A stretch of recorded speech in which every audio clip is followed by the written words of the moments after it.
With me to break down today's testimony in the R. Kelly trial and the wider implications this trial has is Tiffany Jeffers, a professor at Georgetown University School of Law and a former state's attorney in Baltimore City. Good to have you on, Tiffany.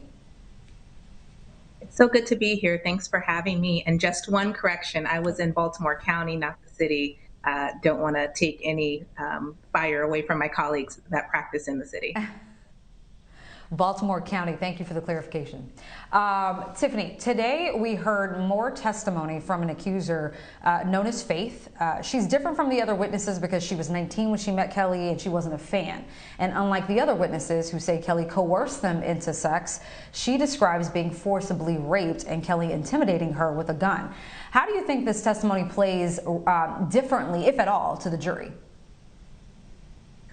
You know, I don't know that it plays differently to the jury. I think jurors are going to take this testimony as a collective, as part of the whole. So they'll listen to this witness, they'll gauge her ability to understand what was happening to her at the time, despite her actual legal age. There's a level of maturity that even at 18 or 19, a young woman may still not have to be engaged in this type of sexual and really abusive relationship.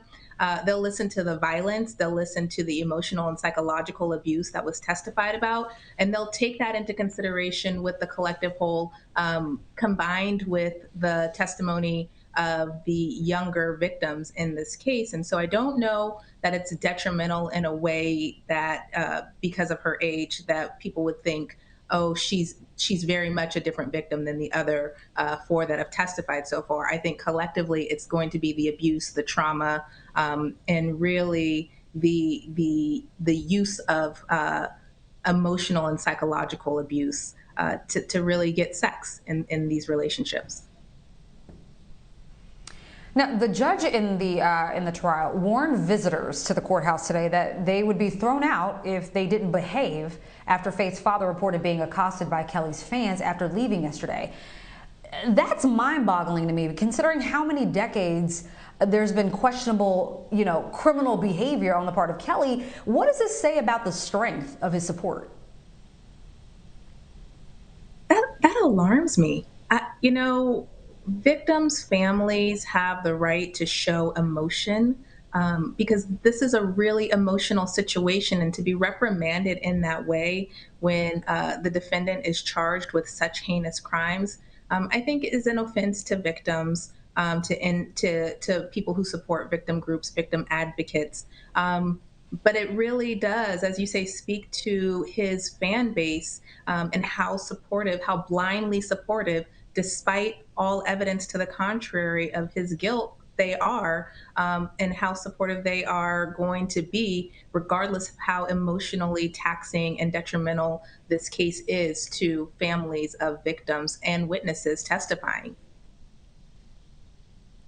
Now, we also heard today from the minister who married Aliyah and Kelly. Now, how important is the evidence concerning Aliyah to the prosecution's case? I mean, we're talking about something that happened in the 90s.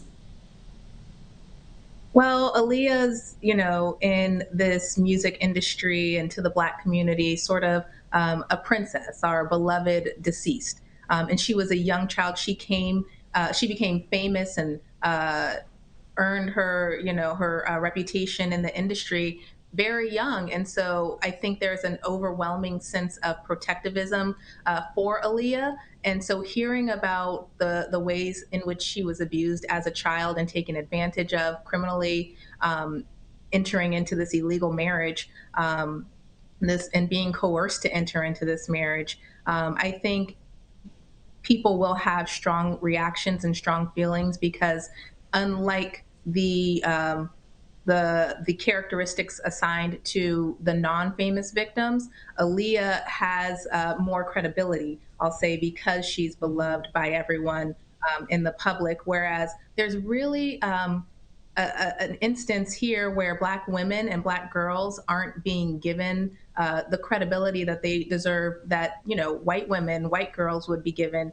in a similar situation because of their Blackness. And I think Aliyah has the ability to surpass that because of her fame and popularity, and how much the community, both supporters of R. Kelly and people who don't support him, hold her near to their hearts.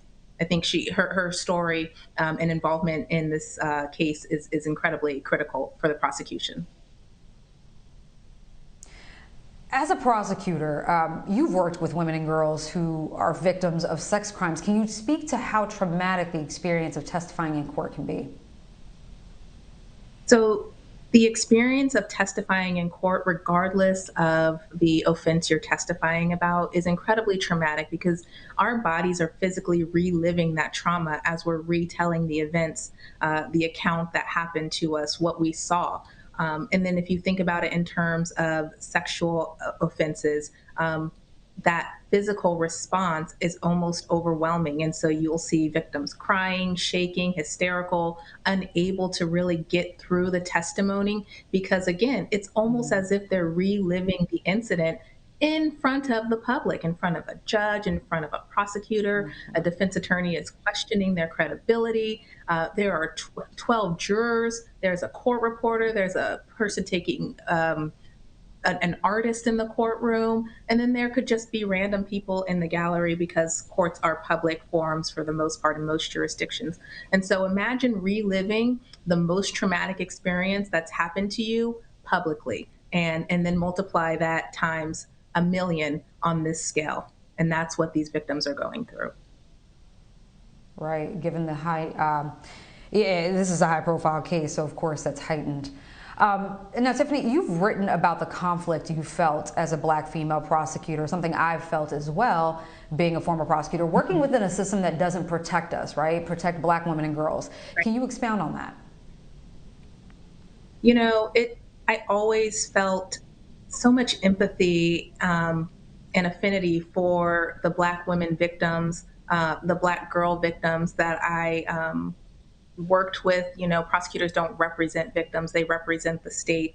But you know, you see yourself as a Black woman. I saw myself in these women and in these children. Now I'm a mother. I have a Black daughter and a Black son.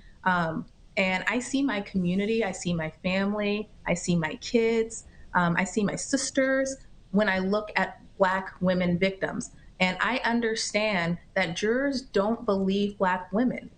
Jurors don't believe Black girls. There's a study that has come out by the Georgetown Center, the Georgetown Law Center for Inequality and Poverty, on Girlhood Interrupted, and it really talks about the adultification of Black girls, meaning that Black girls are seen as older starting at age 4. It happens in the education system, it happens in the housing system, in the healthcare system, and it certainly happens in the criminal justice system. So they're seen as older, but they're also seen as less believable. So you put those two together, and you get Black women, Black girls being called liars. Look at the testimony that we've seen in this trial. It's consensual. Well, the four of the 5 victims that have testified have been children. Children can't consent. You know, it's age specific in some jurisdictions, but the conversation about consent when we're talking about children, to me, it's offensive and ridiculous, and it doesn't follow the law, but the storytelling, the narrative, when it's about Black women, just becomes about their personal credibility, not about what's happened to them, how they've been victimized, and how the law is supposed to protect them, but has failed to do so.